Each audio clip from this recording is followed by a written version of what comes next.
My dear friends, मैं Ankit Sharma इनफिट classes में आप लोगों का वेलकम करता हूं। आज हम बात करने जा रहे हैं फैमिली लॉ के बारे में। एक्चुअली फैमिली लॉ में दो पार्ट होते हैं, एक तो हमारा होता है हिंदू लॉ और दूसरा होता है हमारा मोमडन लॉ। ठीक है, तो सबसे पहले हम आदरणीय गुरु जी के चरणों में नमन करते हुए अपनी आज की इस कक्षा का आरंभ करते हैं। हालांकि काफ़ी दिनों बाद हम और आप मुखातिब हो रहे हैं। एक्चुअली क्या है कि पूरा लॉ का जो LLB का पूरा जो सिलेबस है, जो कोर्स है, पूरे लेक्चर्स आपके कंप्लीट हैं हमारे चैनल के अंदर में। तो अब नया क्या लाया जाए, तो नया लाने के लिए हमने ये वाली नई पहल शुरू की है कि जुडिशियरी या ऑल इंडिया बार एग्जाम्स की तैयारी आपके साथ में कराई जाए। ठीक है, तो आप सभी लोग जुड़े रहिए और बने रहिए हमारे साथ। और चलिए चलते हैं, बात करते हैं हम अपने नए टॉपिक के बारे में। तो आज हमारा जो टॉपिक है वो है हिंदू लॉ। हिंदू लॉ के अंदर में आज मैं बात करने जा रहा हूँ हिंदू मैरिज एक्ट के बारे में। दरअसल में जो हिंदू लॉ है, हिंदू लॉ के अंदर में आपका हिंदू मैरिज एक्ट आ गया, उसके बाद आपका हिंदू सक्सेशन एक्ट आ गया, उसके बाद आपका Hindu minority and guardianship act आ गया, उसके बाद Hindu adoption and maintenance act आ गया। अब इसमें ध्यान रखने वाली बात जो है, ध्यान रखने वाली बात ये है कि जैसे हमारा हिंदू सक्सेशन एक्ट हो गया, माइनॉरिटी एंड गार्जियनशिप एक्ट हो गया और Hindu adoption and maintenance act हो गया, ये शायद तीनों एक्ट जो है 1956 के अंदर में है। केवल एकमात्र हमारा जो एक्ट है वो है हिंदू मैरिज एक्ट, जो 1955 में आता है, जो 1955 के अंदर में आता है। और अगर हम बात करते हैं हिंदू मैरिज एक्ट की, तो हिंदू मैरिज एक्ट हमारा एनफोर्समेंट में आया था 18 मई 1955 को, यानी कि 18 मई 1955 को ये हमारा एनफोर्समेंट में आया था। और इसके अंदर में जो टोटल चैप्टर्स हैं, टोटल चैप्टर्स हमारे दोस्तों इसके अंदर में 6 हैं। और टोटल जो सेक्शंस की अगर मैं बात करूं तो टोटल सेक्शंस इसके अंदर में हमारे 30 सेक्शंस हैं। तो बारी बारी से हम लोग एक एक सेक्शंस को कवर करने वाले हैं। और आप चाहें तो बेयर एक्ट उठा करके अपने सामने रख करके आप मेरे साथ रिवाइज भी कर सकते हैं। ठीक है, हालांकि बहुत ईजी वे में हम लोग बात करने जा रहे हैं ताकि आपको ऐसे ही सुनने में समझ में आ जाए। तो सेक्शन 1 की जहां तक मैं बात करता हूं, अगर सेक्शन 1 की बात करते हैं, कोई भी एक्ट है उसका सेक्शन 1 क्या बात करता है, उसके शॉर्ट टाइटल एंड एक्सटेंट की बात करता है कि जो एक्ट है उसका शॉर्ट नेम क्या है, टाइटल का नाम क्या है और उसका एक्सटेंट कहाँ है, यानी कि नाम और विस्तार की बात करता है। देन जो इसका नाम है वो हिंदू मैरिज एक्ट 1955 है, extend all over the India, ये वाली बात केवल इसमें लिखी हुई है। अब ये मैंने नहीं बताया सेक्शन 1 के अंदर में कि ये मतलब किन पर एप्लीकेबल है। अगर एप्लीकेबिलिटी की हम लोग बात करेंगे तो उसमें उठाएंगे हम सेक्शन 2 को। सेक्शन 2 बात करता है एप्लीकेबिलिटी की। एप्लीकेबिलिटी में सेक्शन 2 बात करेगा। सेक्शन 2 के अंदर में क्या है, जो हिंदू है, बौद्ध है, जैन है और सिख है, ठीक है, ये 4 लोगों पर ही मतलब एप्लीकेबल होगा। किन किन पर एप्लीकेबल होगा, हिंदू, बौद्ध, जैन और सिख। और किन लोगों पर ये एप्लीकेबल नहीं होगा, ये उन लोगों पर एप्लीकेबल नहीं होगा जैसे मोमडन हो गए, ठीक है, पारसी हो गए, यहूदी हो गए और जो क्रिश्चियंस हो गए, इन लोगों पर ये लॉ एप्लीकेबल नहीं होगा। ठीक है, अब हम दोस्तों बात करने जा रहे हैं हम अपनी सेक्शन 3 के बारे में। देखिए सेक्शन 3 हमारा जो है ये very important, most important topic है सेक्शन 3, क्योंकि सेक्शन 3 हमारा डेफिनेशन क्लॉज के बारे में बात करता है। पता है, अगर किसी भी एक्ट के बारे में हमें मतलब डेफिनेशन के बारे में we have and not any knowledge about definitions, then we can't learn, we can't मतलब कुछ भी नहीं सीख सकते हम इसके बारे में, मतलब जो है। तो इसमें थोड़ा ध्यान देने वाली बात है। सेक्शन 3 की अगर हम सब्सटेंटिव क्लॉजेस की बात करते हैं तो इसमें जो हमारा सब्सटेंटिव क्लॉज के 1 की बात करते हैं, 1 की बात क्या करते हैं, सेक्शन 1 यानी कि सेक्शन 3 सब क्लॉज 1 के बारे में अपन बात कर रहे हैं। तो इसके अंदर में आती है हमारी कस्टम एंड यूजेस, यानी कि रूढ़ी और प्रथा। जो रूढ़ियां और प्रथा चली आ रही है उनके बारे में हमारा सेक्शन 1 बात करता है। और सेक्शन 2 हमारा बात करता है, यानी कि सब सेक्शन हमारा 2 बात करता है कोर्ट की, ठीक है, डिस्ट्रिक्ट कोर्ट की बात करता है कि जो हिंदू मैरिज एक्ट से रिलेटेड जितनी भी चीजें हैं वो डिस्ट्रिक्ट कोर्ट के अंदर में मतलब कंक्लूसिव होंगी, मानी जाएंगी। उसके बाद में हम बात करते हैं सब सेक्शन 3 यानी कि सेक्शन 3 सब सेक्शन 3 के बारे में हम बात कर रहे हैं। उसके अंदर में आता है हमारा फुल ब्लड और हाफ ब्लड, ठीक है, फुल ब्लड हाफ ब्लड। ठीक है, फुल ब्लड क्या होता है? जो आपके बायोलॉजिकल पेरेंट्स से उत्पन्न जो संतानें हैं वो हो गया फुल ब्लड, यानी कि आपके सगे भाई बहन हो गए, वो आपके फुल ब्लड के अंदर में आ गए। ठीक है, जिसको हम कहते हैं सगे भाई बहन, है ना। हाफ ब्लड के अंदर में क्या आ गया? हाफ ब्लड का मतलब होता है स्टेप। ठीक है, यानी कि आपके या मतलब किसी, कह दूं, चलो कह देते हैं, तो मतलब हाफ ब्लड का मतलब होता है जिस सौतेले यानी कि किसी की दूसरी वाली से उत्पन्न संतान, तो बाप के लिए मतलब उसके जो बच्चे हैं उनके लिए क्या होगा? सौतेला ही हुआ ना, तो वो हाफ ब्लड हो गया। ठीक है, अब हम बात करते हैं सबक्लोज 4 के बारे में। सबक्लोज 4 हमारा यूटेराइन ब्लड के बारे में बात करता है। Uterine blood.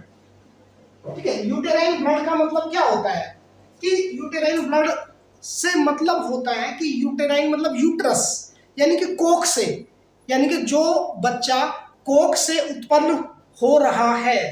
लेकिन इसमें ये वाली बात है कि एक ही कोख से बच्चा उत्पन्न हो रहा है, लेकिन उनके जो फादर हैं वो दोनों डिफरेंट हैं, यानी कि माँ वही है, यानी कि सेम यूट्रस से वो बच्चा आ रहा है, लेकिन उनके जो फादर हैं वो दोनों अलग अलग है। कई बार ऐसा होता है कि भाई मतलब किसी की शादी हुई, एक बच्चा उससे हो गया, तो वो विडो हो गई, उसकी शादी फिर दूसरे से करा देते हैं, एक बच्चा उससे हो गया, तो ये यूटेराइन ब्लड के अंदर में इंक्लूड होगा। यूटेराइन ब्लड यानी कि सहोदर, हिंदी में इसको कहते हैं सहोदर। ठीक है, सहोदर। फुल ब्लड यानी कि सगे, हाफ ब्लड यानी कि सौतेले, यूटेराइन ब्लड यानी कि सहोदर। यहां तक आपको क्लियर आया होगा। ठीक है, अब हम सेक्शन नंबर 5 के बारे में बात करेंगे। सेक्शन नंबर 5 का मतलब होता है प्रिस्क्राइब्ड। प्रिस्क्राइब्ड का मतलब निहित शब्द से मतलब है सेक्शन मतलब कि हिंदू मैरिज एक्ट के अंदर में जो जो चीजें निहित है उन सारी चीजों को सेक्शन 5 यानी कि प्रिस्क्राइब्ड के अंदर में वे सारी चीजें हमारी इंक्लूड की जाती है।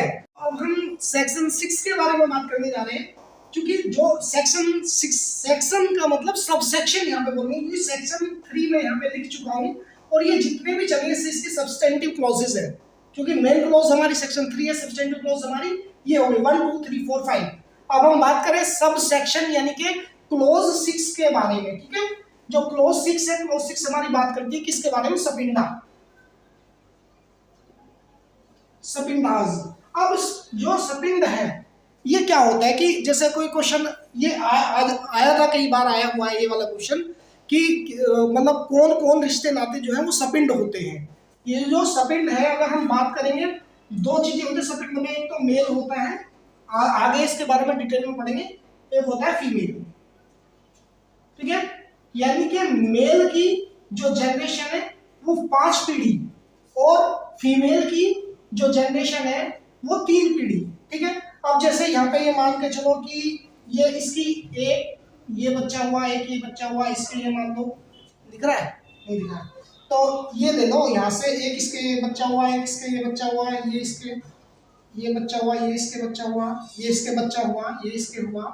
ठीक है, इस तरीके से हमारी जो पीढ़ियां हैं ये हो गया, मतलब मेल हो गया यानी कि फादर हो गया, और इसी तरीके से यहाँ पे मदर होगी, तो मदर के भी ऐसे चलेंगे, ये ऐसे ऐसे।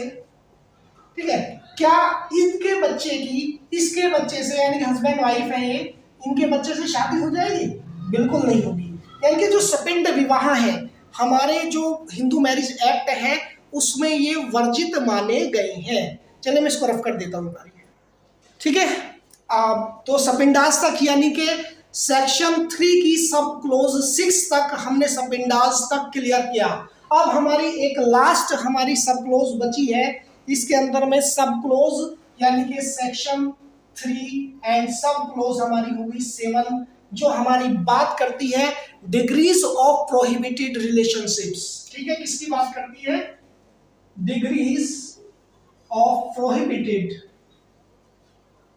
रिलेशनशिप्स, यानी कि जो निषिद्ध रिश्ते हैं, निषिद्ध रिश्तों में जो शादी है वो बिल्कुल नहीं हो सकती। जैसे चाचा भतीजी की शादी नहीं हो सकती, या मतलब बहन भाई की शादी नहीं हो सकती, या बहन भांजे की शादी नहीं हो सकती। तो ये हमारी डिग्रीज की बात करता है सेक्शन 3 सब सेक्शन 7 बात करते हैं हमारी कि निषिद्ध रिश्तों में कोई भी शादी नहीं हो सकती। तो हमने अभी तक सेक्शन 3 के सब सेक्शन 7 हमने कवर अप कर लिए हैं। आपसे उम्मीद है, निवेदन है, इसको बेहद सीरियसली कंप्लीट करें। अब हम बात करते हैं अपने सेक्शन 4 के बारे में। तो दोस्तों सेक्शन 4 हमारा जो है, सेक्शन 4 हमारा क्या कहता है? सेक्शन 4 हमारा कहता है overriding effect of the act, कि ये कह रहा है कि जो ये एक्ट है इसका जो प्रभाव है वो सर्वोपरि प्रभाव माना जाएगा। यानी कि इस इफेक्ट के प्रारंभ होने से पहले जो रूढ़ी या प्रथाएं थी उनको लेकर के अगर कोई चीज विधि मान्य है तो वो मानी जाएगी, अन्यथा की दृष्टि में इस एक्ट का जो प्रभाव है वो ही सर्वोपरि होगा। अब सेक्शन 5, अब यहाँ पर सब सेक्शन की बात नहीं चल रही है, यहाँ पर बात कर रहे हैं हम सेक्शन की, SECTION। सेक्शन 5 हमारे लिए बहुत ही इंपॉर्टेंट टॉपिक है, तो इसको बेहद ध्यान से देखने की जरूरत है। सेक्शन 5 कहता है conditions for the Hindu marriage act. Hindu marriage यानी कि जो हिंदू विवाह के लिए जो कंडीशंस हैं वो क्या क्या हैं, ठीक है? यानी कि conditions for a Hindu marriage, ठीक है? Conditions for a Hindu marriage section 5 के अंदर में। अब इसमें बात करते हैं हम सेक्शन 5 की सब क्लोज के बारे में। सेक्शन 5 की सब क्लोज के बारे में कि विवाह के दौरान जिस समय विवाह हो रहा हो तो दोनों पक्षों में से किसी की भी पत्नी या पति जीवित ना हो, ठीक है, तब ये शादी हो जाएगी, अन्यथा शादी नहीं हो पाएगी। दूसरी बात करते हैं हम कि अगर दोनों पक्षों में से किसी एक पक्ष का लॉफुल कंसेंट ना दिया गया हो, ठीक है, यानी कि यहां पे लिखेंगे स्पाउस लिविंग, स्पाउस लिविंग, और सबसेक्शन 2 में हम लिखेंगे लॉफुल कंसेंट। भाई अगर मर्जी है, ठीक है, विधि पूर्वक उन्होंने अपनी सहमति जताई है तभी तो मतलब शादी सफल मानी जाएगी, अदरवाइज नहीं मानी जाएगी। अब सेक्शन 3 के बारे में हम लोग बात करने जा रहे हैं। सेक्शन 3 का बारे में बात करने जा रहे हैं कि जो मेंटली डिसऑर्डर है, कोई भी पक्ष यानी कि अनसाउंड माइंड नहीं होना चाहिए, वो उसको पता होना चाहिए कि तुम्हारी शादी हो रही है, शादी का क्या महत्व है, ठीक है? एक तो ये वाली बात, और दूसरी ये वाली बात कि वो जो प्रोक्रिएशन ऑफ द चिल्ड्रंस के लिए जो है वो अनफिट नहीं होना चाहिए, यानी कि वो बच्चे पैदा करने योग्य होना चाहिए, है ना? यानी कि प्रोक्रिएशन ऑफ चिल्ड्रन, ठीक है, unfit for procreation of children, ठीक है, वो बच्चे पैदा करने योग्य होना चाहिए, ठीक है? तो सेक्शन 5 की हमने सब सेक्शन 3 क्लोज पढ़ी। अब हम बात करते हैं इसकी 1 2 3। अब हम नहीं 3 नहीं है, ये 2 के अंदर नहीं है, यानी कि lawful consent and should not be unfit for the procreation of the child, ठीक है? अब हम बात करें सब सेक्शन 3 के अंदर में क्या बातें हैं। सब सेक्शन 3 के अंदर में हम बात करते हैं एज के बारे में कि जो बॉय है उसकी एज होनी चाहिए हमारी 21 और जो हमारी गर्ल है उसकी एज होनी चाहिए 18, यानी कि इनसे कम एज नहीं होनी चाहिए, तब हिंदू मैरिज एक्ट सफल माना जाएगा। और हमारी चौथी सब क्लोज है कि वो प्रोहिबिटेशन, जो हमने अभी बात करी थी यहाँ पर, डिग्रीज ऑफ प्रोहिबिटेशन रिलेशनशिप, तो ये इसके अंदर यानी कि सेक्शन 3 के सब सेक्शन कौन सा है? 7 के अंदर में नहीं आना चाहिए, ठीक है? यानी कि प्रोहिबिटेशन जो रिलेशनशिप है उनके अंदर में वो रिलेशन नहीं होना चाहिए, तो ये शादी जो है हो जाएगी। अगली हम बात करते हैं नंबर 5, यानी कि सब सेक्शन 5 के बारे में बात करते हैं। सब सेक्शन 5 हमारा आता है सपिंडास के बारे में बात करता है। सपिंडास यानी कि वो एक दूसरे के सपिंड नहीं होने चाहिए। सपिंड हमने पढ़ रहे हैं सेक्शन 5 के सेक्शन 5 पे सब सेक्शन 5 में, जबकि सपिंडास को डिफाइन कहाँ किया गया था। अब ये वाला क्वेश्चन भी आ सकता है कि सपिंड को कहां पर परिभाषित किया गया है। अभी अभी आपने पढ़ा है सपिंड को सेक्शन 3 की सब सेक्शन 6 के अंदर में डिफाइन किया गया है, ठीक है। और हिंदू मैरिज एक्ट के अंदर में विवाह की शर्तों में कौन कौन सी चीजें मतलब अवैध है, तो उसमें सपिंड ऑप्शन दिया जाएगा, तो उसको आप क्लिक करेंगे। मतलब ये कैसे भी घुमा फिरा के दिया जा सकता है, या किस सेक्शन के अंदर में सपिंडास को बताया गया है, ठीक है। तो अगर बताया गया है का मतलब परिभाषित किया गया है, सेक्शन 3 सब क्लोज 6 के बारे में हम लोग बात करेंगे, ठीक है। अब हम बात करने जा रहे हैं सेक्शन 6 के बारे में, हिंदू मैरिज एक्ट सेक्शन 6 के बारे में बात करने जा रहे हैं, जो कि रिपील्ड किया गया था एक्ट नंबर 2 ऑफ 1978। ये इंपॉर्टेंट नहीं है, इसके बारे में आपसे नहीं पूछा जाएगा। अब हम सेक्शन 7 के बारे में बात कर रहे हैं। सेक्शन 7 जो बात करता है सेरेमनी की, जो बात करता है सेरेमनी यानी कि संस्कार, ceremony of Hindu marriage act, यानी कि क्या है, हिंदुओं में शादी के लिए क्या जरूरी होता है, सप्तपदी। क्या होता है, सप्तपदी, यानी कि हिंदू मैरिज एक्ट के तहत जो संस्कार है, लड़के लड़कियों को 7 फेरे मतलब कंप्लीट कर लेने चाहिए। जैसे कि मैंने बताया था डेफिनेशन के अंदर में, मैंने बताया था सेक्शन 3 की सब क्लोज 1 के अंदर में मैंने कस्टम्स एंड यूजेस की बात की थी, यानी कि रूढ़ी और प्रथा की बात अगर मैंने की थी, तो कहीं कहीं ऐसा भी होता है कि 4 फेरे भी लिए जाते हैं, 4 फेरों में भी वो मतलब कंप्लीट माना जाता है। और ये तो एक ये वाली बात भी है कि हमारे जो गांव है, गांव के अंदर हमारे जो बुजुर्ग हैं वो कहते हैं कि भाई 4 फेरे क्यों लिए जा रहे हैं, तो क्या भाई अगर रुकनी होगी तो एक में भी रुक जाएगी, ना रुकेगी तो पूरे दिन चक्कर कटा हो जा, वो क्या रुक रही है ना। तो ये वाली बात भी है, अगर मतलब किसी को रुकना है तो इतने भी रुक जाएगी, ना तो सारे दिन चक्कर कटा जो वो कौन सा रुक रही। तो ये वाली बात इसके अंदर में है। तो यानी कि जो सेरेमनी की बात हम करेंगे हिंदू मैरिज एक्ट के जो संस्कार है, उसमें जो सप्तपदी है वो कहाँ आ रहा है हमारा, सेक्शन 7, नाम इसका सप्तपदी ही रहेगा, ठीक है, सेक्शन 7 के अंदर में आएगा। अब हम बात करेंगे सेक्शन 8 के बारे में, यानी कि रजिस्ट्रेशन ऑफ हिंदू मैरिज। अगर हिंदू मैरिज एक्ट के बारे में बात करते हैं उसके रजिस्ट्रेशन की, तो वो आता है हमारा सेक्शन 8 के 8, ठीक है।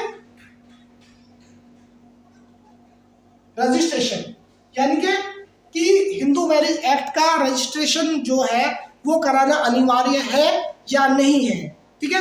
लेकिन अभी तक अगर राज्य सरकार चाहे कि सभी को रजिस्ट्रेशन कराना अनिवार्य है तो वो इसको जो है लागू कर सकती है, लेकिन अभी तक रजिस्ट्रेशन लागू यानी कि कंपलसरी होना कोई इंपॉर्टेंट रोल इसका नहीं है, ठीक है। अब हम बात करते हैं सेक्शन 9 के बारे में। सेक्शन 9 हमारा क्या कहता है, यानी कि रेस्ट्रिक्शन ऑफ कंजुगल राइट्स, यानी कि दाम्पत्य अधिकारों का प्रत्यास्थापन की हम लोग बात करते हैं, यानी कि रेस्टिट्यूशंस लिख देता हूं, रेस्टिट्यूशंस ऑफ कंजुगल, ये दाम्पत्य अधिकारों का प्रत्यास्थापन। अभी देखिए कंजुगल राइट्स क्या है हमारे, इनके बारे में बात करेंगे। देखिए रेस्टिट्यूशन ऑफ कंजुगल राइट्स, अगर हस्बैंड एंड वाइफ के बीच में 1 ईयर तक without any legal reason cohabitation नहीं हुआ है, तो वहां पर उसके कंजुगल राइट्स को रेस्टिट्यूशन माना जाएगा। लेकिन इसके लिए जरूरी नहीं है कि मतलब कई बार ऐसा होता है हस्बैंड वाइफ काम या जॉब के सिनेरियो से मतलब एक दूसरे से एक साल तक दूर रहते हैं, नहीं मिल पाते हैं, तो मतलब यहाँ पे जो कोहैबिटेशन यानी कि सहचार्य कहते हैं, या मतलब अगर 1 साल तक उनके बीच में सहवास नहीं हुआ है तो उनके जो राइट्स है कंजुगल राइट्स है उनका रेस्टिट्यूशन हो जाएगा, ठीक है। तो उसमें अब ऐसा नहीं है कि कोई भी आदमी भी नहीं हुआ तो कंजुगल राइट्स का हनन हो गया तो वो जॉब कर रहे हैं, तो होता है इससे। तो ये वाला हमारा जो रेस्टिट्यूशंस होता है कंजुगल राइट्स का वो ऐसे होता है, और इसके लिए कोई भी पक्ष, दोनों में से कोई भी पक्ष, यानी कि उनके पास में एक वैलिड एंड लीगल रीजन होना चाहिए कि उनके जो कंजुगल राइट्स है यानी कि दाम्पत्य जो अधिकार है उनका प्रत्यस्थापन किया गया है किस पति के द्वारा या पत्नी के द्वारा। तो इसमें ये वाली बात है कि जो पेटिशन दी जाएगी वो हमारे डिस्ट्रिक्ट कोर्ट को वो जो है पेटिशन पेश कर सकता है, अपनी याचिका दे सकता है। ठीक है, अभी इसको अपन रफ करते हैं, बात करेंगे आगे। तो चलिए सेक्शन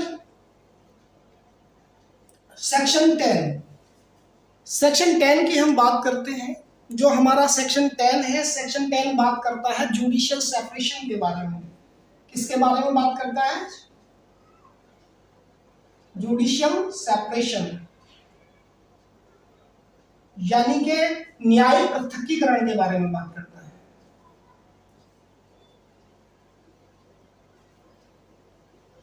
ये थोड़ा सा बड़ा लंबा टॉपिक होने वाला है, क्योंकि इसी के अंदर में अपन कंप्लीट करेंगे ये वाला लेक्चर जो हिंदू मैरिज एक्ट है।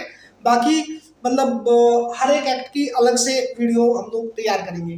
ठीक है, तो हम बात करें जुडिशियल सेपरेशन। जुडिशियल सेपरेशन का मतलब, जब इससे पहले हमारा क्या था, section 9 restitution of conjugal rights, यानी कि दाम्पत्य अधिकारों का जो प्रत्यस्थापन था, यानी कि उनका अगर पति पत्नी को, हस्बैंड वाइफ को एक साथ नहीं रह सकते हैं तो उस स्थिति में वो कोर्ट में जाते हैं और दोनों अलग अलग तरीके से मतलब जुडिशियल सेपरेशन के बारे में बात करते हैं। अभी अभी ऑल इंडिया बार एग्जामिनेशन में एक प्रश्न आया था, उस प्रश्न के अंदर में वो प्रश्न ये था कि कौन सा जो है तलाक का आधार हो सकता है।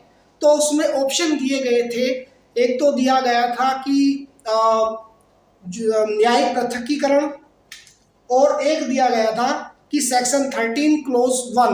देखिए सेक्शन 13 क्लोज 1 जो जुडिशियल सेपरेशन है वो सेक्शन 13 क्लोज 1 के अंदर में जो विहित जो नीतियां हैं उनके अनुसार ही, जो नियम है उनके अनुसार ही जुडिशियल सेपरेशन दिया जाएगा। जुडिशियल सेपरेशन का मतलब ये नहीं होता कि डाइवोर्स, उनमें दोनों को अलग अलग रहने के लिए टाइम दिया जाता है। अगर उस जुडिशियल सेपरेशन के दौरान उन दोनों के बीच में कोहैबिटेशन नहीं हुआ है तो उनका जो जुडिशियल सेपरेशन है वो आगे डाइवोर्स के लिए भेजा जा सकता है। अदरवाइज वो जुडिशियल सेपरेशन उनके बीच में कोहैबिट हुआ है, कोहैबिट यानी कि सहवास हो गया है, तो मतलब वैलिड नहीं माना जाएगा। ठीक है, अब हम बात करते हैं सेक्शन 11।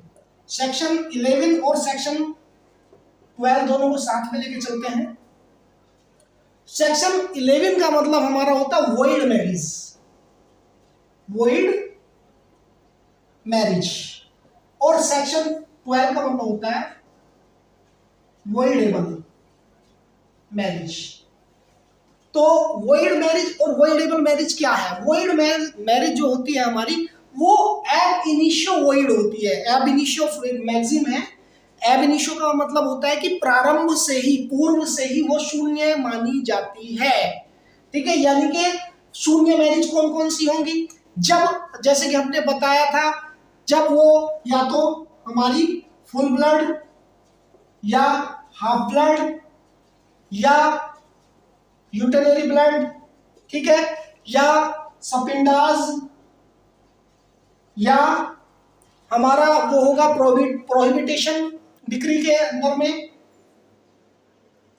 ये हमारी जितने भी मैरिज होती है, अगर ये इन रिश्तों के अंदर में कोई मैरिज होगी वो एब इनिशियो वॉइड मैरिज होती है। और दूसरा, अगर इसके अलावा एक और है कि अगर कोई व्यक्ति जो शादीशुदा है, कोई वो मेल हो या फीमेल हो, अगर वो दूसरी शादी करता है तो वो एब इनिशियो क्या होती है? वॉइड हो जाती है। क्योंकि इसके लिए ये वाली बात है कि जब तक कि पहली पत्नी को तलाक ना दे दिया गया हो या उसको मतलब छोड़ ना दिया गया हो तो दूसरी शादी तब तक वो नहीं की जा सकती। ठीक है, अब वॉइडेबल मैरिज क्या है? देखिए, ये वॉइडेबल जो मैरिज होती है ये बात करती है कि इस मैरिड को क्या कहते हैं कि मतलब मान भी सकते हैं और नहीं भी मान सकते हैं। वॉइड मैरिज का मतलब शून्य विवाह हो गया, वॉइडेबल का मतलब शून्य करणीय विवाह हो गया।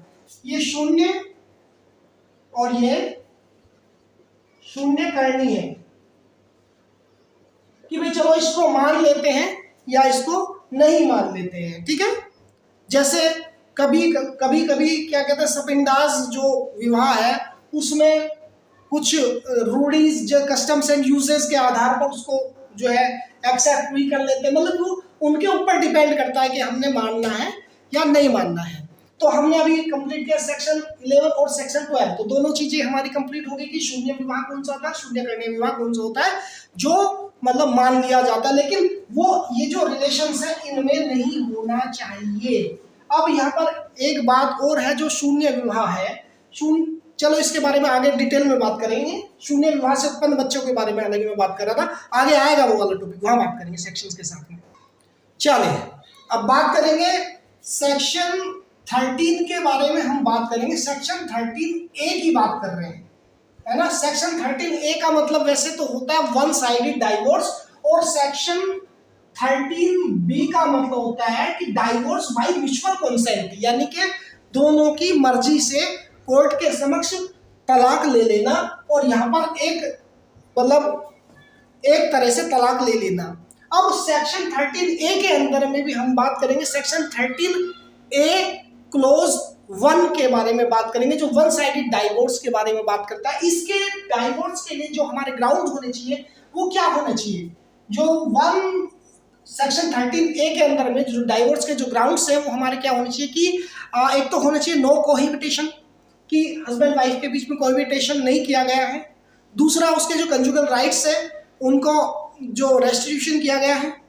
कंजुगल राइट्स यानी कि अगर कोई वाइफ हस्बैंड के बीच में मतलब कोहिबिटेशन को लेके भी एक तरीके से झगड़ा होता है कि उससे मानसिक तनाव तो मिलता ही है, लेकिन ये वाली चीज अगर कोई वाइफ क्या नाम अपनी बीमारी का बहाना लेकर के मतलब ये चीजों से बचना का प्रयास करती है, तो वो जो है कंजुगल राइट्स के अंदर में हमारा इंक्लूड किया जाएगा। अब हम बात करते हैं सेक्शन 13A क्लोज 2 के बारे में। सेक्शन 13A का जो सब क्लोज है, ए की भी सब क्लोज जो है 2 के बारे में बात करते हैं। ये हमारे जो राइट्स है वो किसको देता है, राइट टू वाइफ, ये किसको देता है, RIGHT, rights to wife. Wife को राइट्स प्रदान करता है। कौन से राइट्स प्रदान करता है कि अगर उसके हस्बैंड ने दूसरी शादी कर ली हो, यानी कि बिगैमी,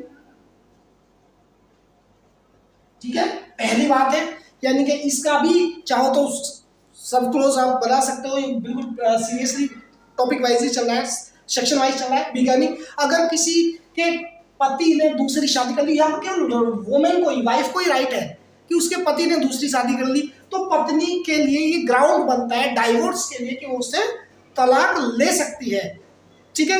second thing is rape and sodomy, यानी कि अगर वो गलत तरीके से कार्य किया जा रहा है, रेप किया जा रहा है, सोडोमी किया जा रहा है, ठीक है, तो वहां पर सोडोमी यानी कि कुकर्म, ठीक है, वो किया जा रहा है, तो इसके लिए भी यानी कि यहाँ पे रेप एंड सोडोमी ये किया जा रहा है, तो ये भी वैलिड ग्राउंड होगा रेप मतलब डाइवोर्स के लिए, ठीक है।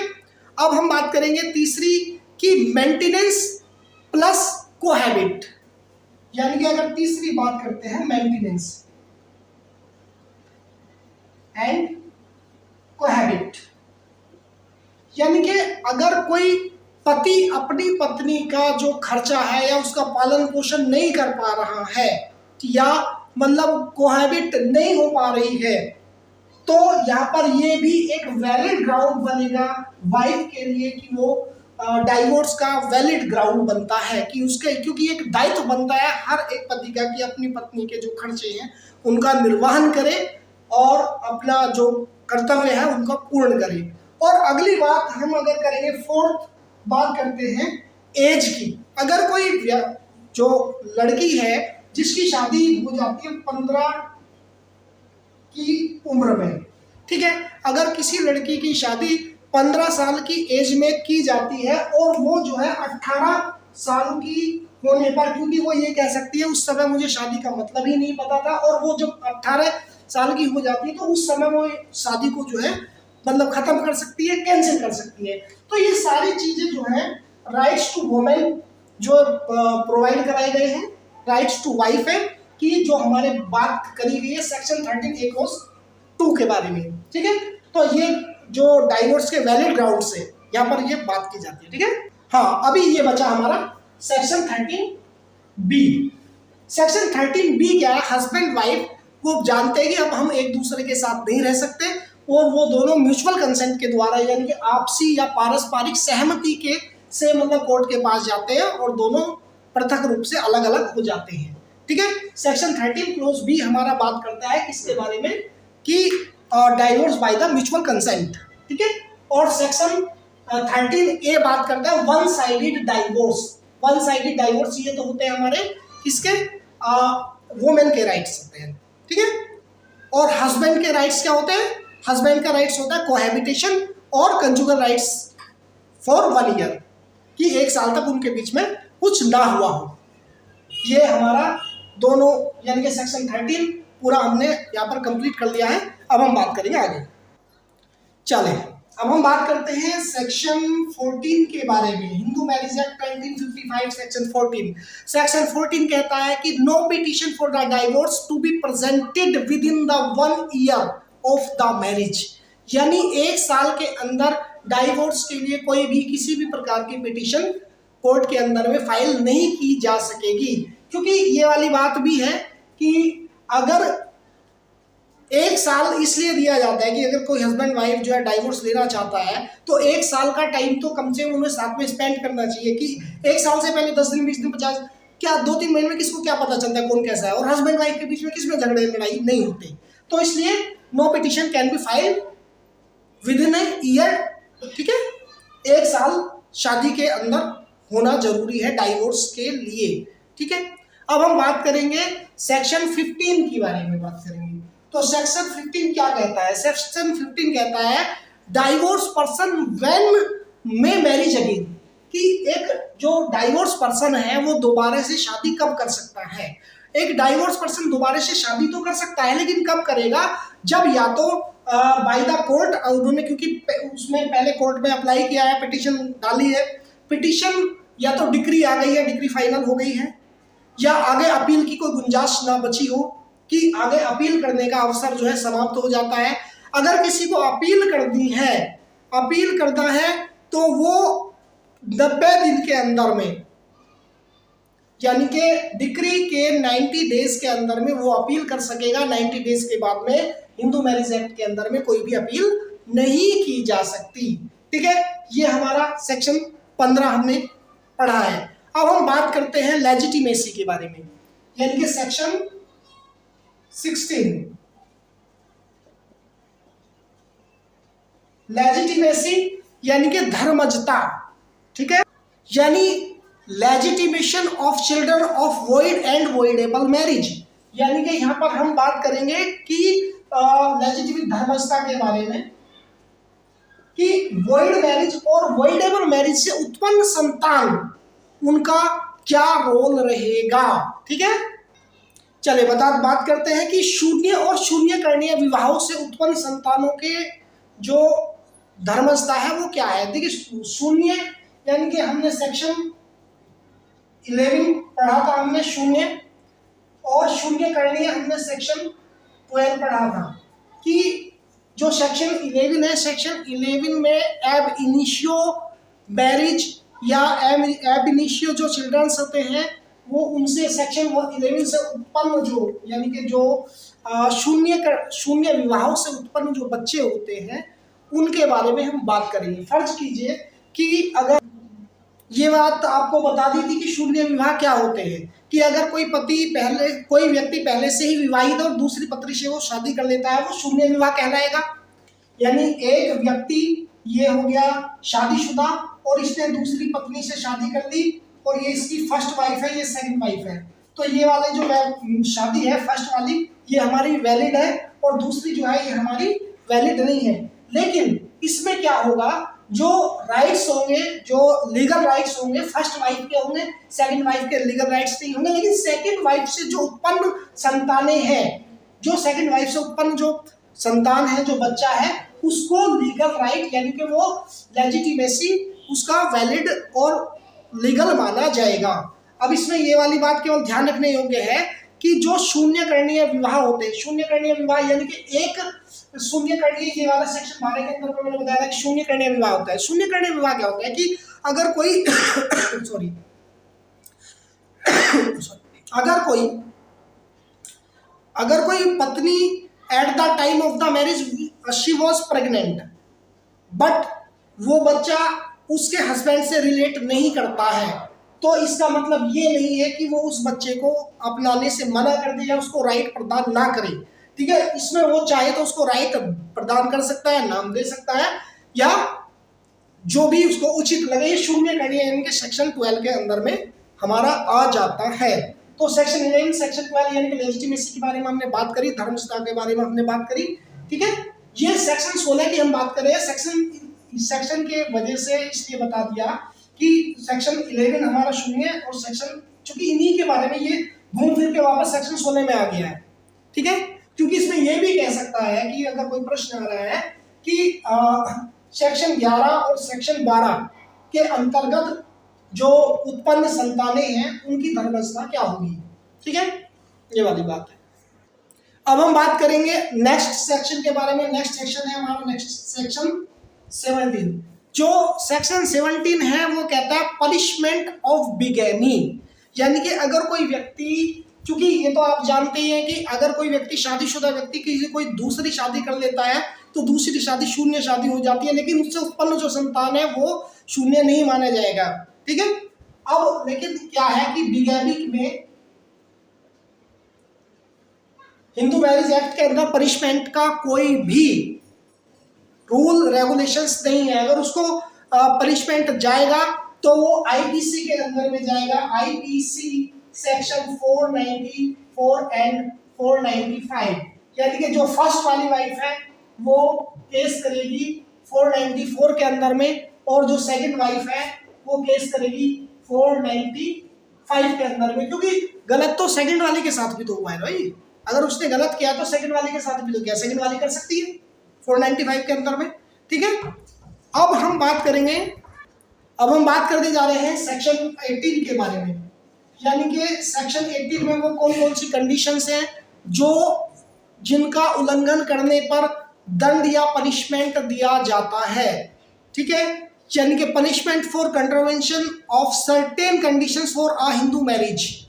ठीक है, तो हिंदू मैरिज में इसमें साफ साफ बताया गया है कि पनिशमेंट की बात करते हैं, अगर हम दंड की बात करते हैं सेक्शन 18 में कि कौन कौन से वो कानून हैं जिनका उल्लंघन करने पर दंड दिया जाता है। तो इसमें हम वापस जाएंगे अपना घूम फिर के कहाँ सेक्शन 5 में। तो इनमें साफ साफ लिखा है कि सेक्शन 5 के 3, 4 और 5, यानी कि 3, 4 और 5 सेक्शन 5 के सब क्लोज 3, 4 और 5 में जो चीजें हैं उनका उल्लंघन करने पर यहाँ पर पनिशमेंट मिलेगा। 3, 4, 5 कौन कौन से सेक्शन 5 में, गो टू द प्रीवियस। तो सेक्शन 3 में क्या है कि फुल ब्लड और हाफ ब्लड में शादी नहीं होनी चाहिए, 3 का है। 4 का यूटेराइन ब्लड नहीं होना चाहिए, सहोदर भाई बहन नहीं होना चाहिए। और 5वां क्या है हमारा, वो है हमारा कि वो सपिंडास नहीं होना चाहिए। 5वां नहीं सॉरी 6ठा है, ये 56 है, यानी कि वो क्या नहीं होना चाहिए, सपिंडास नहीं होनी चाहिए। तो इनके अंदर में जो है पेनल्टी का प्रावधान किया गया है। अब हम बात करते हैं सेक्शन 19 के बारे में। जो सेक्शन 19 हमारा बात करता है कि किस न्यायालय में पिटीशन फाइल की जाए, यानी कि आप ये जानते हैं कि पिटीशन कहाँ फाइल की जा सकती है। एक व्यक्ति जो जहाँ रहता है उस शहर के जिला मतलब उस जिले के न्यायालय में, या वाइफ जहाँ रहती है वहाँ पर किया जा सकता है। ठीक है, तो सेक्शन 9 हमारी बात करता है किसके बारे में, यानी कि पिटीशन के बारे में कि पिटीशन कहाँ फाइल करनी है। ठीक है, सेक्शन 19 हमारा यहाँ पर हमने कवर कर लिया है। आगे हम बात करने वाले हैं सेक्शन 20। सेक्शन 20 हमारी क्या बात करता है, contents and verification of the petitions. ये यानी कि जो पिटीशन के जो कंटेंट्स हैं उनको जो वेरिफिकेशन है उसका वेरिफिकेशन करता है सेक्शन 20 के अंदर में, यानी कि सत्यापन। ठीक है, पिटीशन के सत्यापन की बात करता है हमारा सेक्शन 20। और सेक्शन 21 हमारा क्या बात करता है, सेक्शन 21 की बात करेंगे हम। तो सेक्शन 21 हमारा बात करता है कि जो चूंकि ये जो होता है हिंदू मैरिज एक्ट जो होता है या जो हिंदू मैरिज होती है, इसकी जो नेचर होती है वो सिविल नेचर की होती है, इसलिए ये जो है सीपीसी यानी कि सिविल प्रोसीजर कोड 1908 के एक्ट नंबर 5 यहां पर एप्लीकेबल होता है। यानी कि सेक्शन 21 कहता है कि सीपीसी 1908 एक्ट नंबर 5 एप्लीकेबल यहां पर होना चाहिए। ठीक है, अब जैसे 21A की बात करते हैं, 21 सेक्शन 21 के ए की यानी कि क्लोज ए की अगर हम बात करें, ये बात करता है power to transfer petition in certain cases. कुछ केसों में जो पिटीशन है उसको ट्रांसफर करने की शक्तियां वो कौन कौन सी है, वो केवल सेक्शन 10 कौन सा हमारा जुडिशियल सेपरेशन, और सेक्शन 13 हमारा कौन सा है, डाइवोर्स। केवल ये दो सेक्शंस ऐसे हैं जिनमें अगर मान लिया उनको लगता है कि भाई जो पिटीशन है किसी दूसरे न्यायालय में उसी से रिलेटेड जो सिविल नेचर के हैं वहां पर ट्रांसफर की जानी चाहिए, तो वो ट्रांसफर की जा सकती है। केवल ओनली सेक्शन 21 क्लोज ए यानी जुडिशियल सेपरेशन डाइवोर्स के मैटर्स में ही की जा सकती है, अदर में नहीं की जा सकती। ठीक है, अब हम बात करेंगे अगली है हमारी section 21 clause B. Section 21 clause B क्या कहती है हमारी, कि ट्रायल और डिस्पोजल ऑफ द पिटीशन, यानी कि जो पिटीशन का ट्रायल है और डिस्पोजल यानी कि विचारण जो है उसका, यानी कि 6 महीने के अंदर अंदर उसका विचारण किया जाना चाहिए, और जो मामला है उसका जो मामले को जो खत्म कर दिया जाना चाहिए फ्रॉम द जब हम समन भेजते हैं यानी कि सूचना के दिनांक से 3 महीने के अंदर मैटर को डिस्पोज कर दिया जाना चाहिए। ये क्या कहता है सेक्शन 21 क्लोज भी, इसी के बारे में अभी मैंने बताया है कि जो ट्रायल है 6 मंथ के अंदर खत्म हो जाना चाहिए, और मामले का जो डिस्पोजल है वो जब नोटिस भेजा गया कोर्ट द्वारा, तो कोर्ट के द्वारा नोटिस भेजने के 3 महीने के अंदर वो समाप्त हो जाना चाहिए। अब हम बात करेंगे सेक्शन 22 के बारे में, इसको रफ कर लेते हैं। सेक्शन 22 देखिए, सेक्शन 22 हमारा क्या कहता है, सेक्शन 22 कह रहा है कि भाई जो प्रोसीडिंग्स है वो एक बंद कमरे के अंदर की जानी चाहिए, और उससे रिलेटेड जो चीजें हैं उनका मुद्रण या उनका पब्लिकेशन नहीं होना चाहिए। यानी कि proceedings to be in cameras and may not to be printed और पब्लिश्ड, वो ना तो प्रिंटेड होनी चाहिए ना वो पब्लिश होनी चाहिए। अब हम बात करेंगे सेक्शन 23 की। सेक्शन 23 हमारा कहता है डिक्री इन प्रोसीडिंग्स, यानी कि प्रोसीडिंग्स के अंदर में जो डिक्री है उसके बारे में बात करता है कि वो डिक्री हमारी कैसी है, सिविल नेचर की हमारी डिक्री होती है। अब हम बात करते हैं सेक्शन 23 सब क्लोज 1 के बारे में। अगर हम बात करते हैं सब क्लोज 23 क्लोज 1 के बारे में अगर अपन बात करेंगे तो ये है कि विवाह विच्छेद या अन्य कार्यवाही में प्रत्यार्थी को जो अनुतोष है वो क्या है, यानी कि relief for respondents in divorce and other proceedings, यानी कि अगर पति या पत्नी में से कोई भी वाद का खर्च उठाने में मतलब सक्षम नहीं है, तो पति या तो अपनी पत्नी से खर्चा मांग सकता है या पत्नी जो है अपने पति से खर्चा मांग सकती है। तो जितनी भी पत्नियां हैं ध्यान से सुनिए कि अपने पति को ज्यादा ना सताया करें। उसमें क्या होता है कि जरूरी नहीं तुमने उन पे मतलब खर्चा लेने के लिए केस डाला है, वो अगर तुम कमा रहे हो तो बिल्कुल केस मत डालना, अगर तुम नहीं कमा रहे हो तो चाहो तो केस डाल दियो, वैसे गलत बात है, डालना नहीं चाहिए। क्योंकि ऐसा होता है कि पता चला उल्टा मामला आप पे ही पड़ जाता है। ठीक है, क्यों ये ऐसी भी कंडीशंस हमारी आ जाती है। तो सेक्शन 23 क्लोज 1 में क्या होता है कि जो रिलीफ के बारे में बात करता है, हमारा सेक्शन 23 क्लोज 1 बात करता है रिलीफ। तो इसमें हस्बैंड वाइफ से ले सकता है, वाइफ हस्बैंड से खर्चा मांग सकती है। ठीक है, अब हम बात करेंगे सेक्शन 24 के बारे में। देखिए सेक्शन 24 हमारा क्या होता है, सेक्शन 24 में maintenance pendente lite and expense of proceedings, यानी कि वादकालीन भरण पोषण और कार्यवाहियों के खर्चे। तो जो सेक्शन 23 में मैंने बोल रहा था 24 में बोलना था वो मैंने 23 में बोल दिया। 23 की क्लोज 1 में दरअसल में ये था कि अगर हस्बैंड और वाइफ के जो मतलब खर्चों की अगर बात की जा रही है, व्यय की अगर बात की जा रही है, मैं पहले ये वाला एक बार दोबारा से बता देता हूँ सेक्शन 20 क्लोज 1 के बारे में, सब क्लोज 1 के बारे में। तो इसमें क्या था, इसमें कि अगर मतलब हस्बैंड के पास पे इनकम मतलब उन्होंने ज्यादा पैसे की डिमांड कर दी, पता चला उसके पास इनकम सोर्सेज नहीं है, तो कोर्ट जो है उसको जो है उसकी योग्यता के आधार पर खर्चे का जो है मतलब रिलीफ प्रदान कर सकते कि भाई इतना देना पड़ेगा। वो कहेगा कि भाई मान लो ये आदमी है, ये इसकी जो है वाइफ है, ये कमा रहा 12,000 रुपए है। अब ये कह कोर्ट ने कहा कि भाई नहीं, तुम इनको एक काम करो 6,000 रुपए पर मंथ जो है इनको जो है कंपनसेशन प्रदान करो।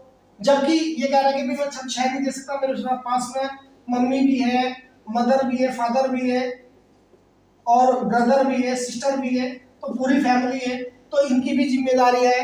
तो यानी कि कोर्ट क्या करेगा कि ये देखेगा कि भाई अगर वो वाइफ जो उससे रिलीफ मांग रही है, मतलब कंपनसेशन मांग रही है, अगर वो इस योग्य है कि वो कमा सकते तो उसको रिलीफ कर देगा। और ऐसा होता भी है। अगर नहीं वो इस योग्य है कि अपना खर्चा खुद उठा पाए तो वो उसका थोड़ा सा इसकी कमाई के अकॉर्डिंगली, अर्निंग के अकॉर्डिंगली वो जो खर्चा बांधेगा। ठीक है। और सेक्शन 24 में मैं बात कर रहा हूँ। सेक्शन 24 में क्या है कि वादकालीन खर्चे की बात करते हैं, यानी कि वादकालीन व्यय। सेक्शन 24 यानी कि वादकालीन व्यय क्या होता है कि भाई अगर वाद के दौरान जो खर्चे हैं हस्बैंड वाइफ में से जो भी सक्षम है उन खर्चे को उठा सकता है। हस्बैंड जो है वाइफ से मांग सकता है और वाइफ जो है हस्बैंड से पैसा मांग सकती है। तो सेक्शन 24 हमने कंप्लीट कर लिया। सेक्शन 25, तो ये हो गया हमारा जो है सेक्शन 25। सेक्शन 25 पे क्या है, सेक्शन 25 पे है परमानेंट एलिमनी एंड मेंटेनेंस, कि जो मेंटेनेंस है या तो वो परमानेंट दे दे कि भाई 10 लाख 20 लाख 50 लाख दे के एक बार मामला खत्म करे, या दूसरा ये है कि वो जो कोर्ट के द्वारा वो कहता है कि पर मंथ इतना दूंगा, या तो वो ऐसे दे के मामले को खत्म करे। ठीक है। इसमें क्या है, परमानेंट एलिमनी एंड मेंटेनेंस। ठीक है।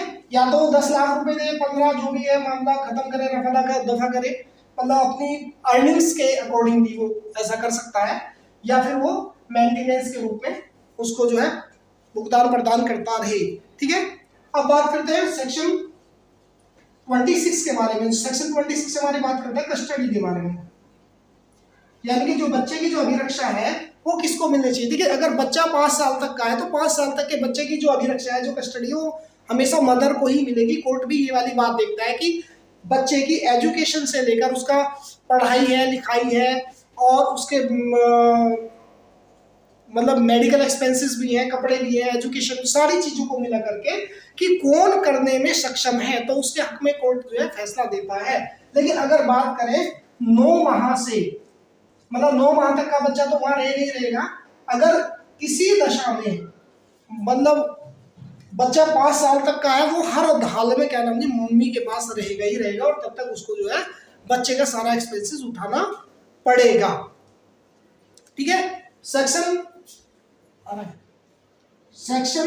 27 हमारा जो बात करता है, सेक्शन 27 बात करेगा डिस्पोजल ऑफ प्रॉपर्टी के बारे में बात करेगा कि अगर शादी के दौरान कोई प्रॉपर्टी वाले हस्बैंड और वाइफ की जो प्रॉपर्टी है, हस्बैंड और वाइफ की जो प्रॉपर्टी है वो दोनों की समान रूप से है, तो उसको जो डिस्पोजल है कोर्ट के द्वारा किया जाएगा।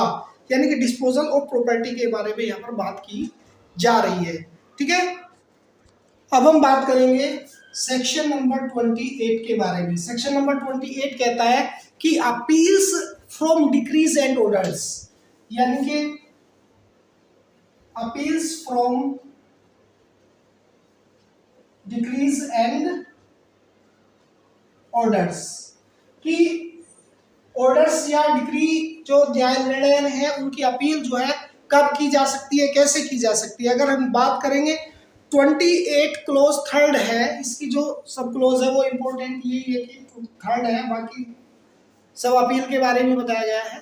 28 क्लोज 3 के अंदर में कि अपील कभी भी खर्चे के विषय में नहीं होगी। अगर अपील की बात करेंगे, अपील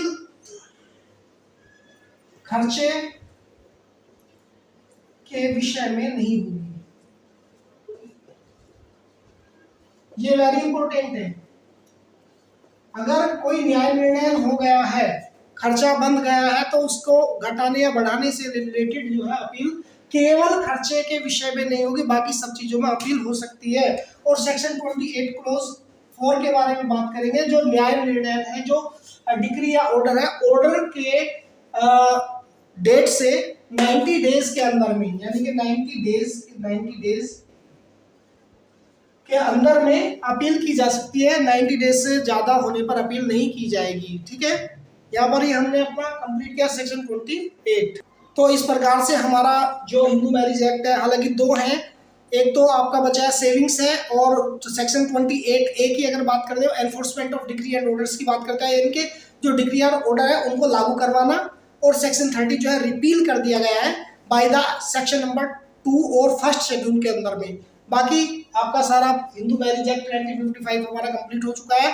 आशा करता हूँ ये जो हमारी वीडियो है, आपका जो जुडिशरी वाले बच्चे हैं हमारे, या साथी हैं, या मुझसे बड़े हैं कुछ लोग जो भी देख रहे हैं, है ना, तो उनके लिए हेल्पफुल होगी, और ऑल इंडिया बार वालों के लिए भी बहुत महत्वपूर्ण होगी। तो ये एक्ट हमने पूरा करा दिया है। अभी मतलब आगे जो हमारे एक्ट है, हिंदू माइनॉरिटी एक्ट बचा है, या जैसे भी हमारे एक्ट है, वो 5-5, 15-15 मिनट के एक्ट बचे हैं, उनको हम कंप्लीट कराएंगे जल्दी।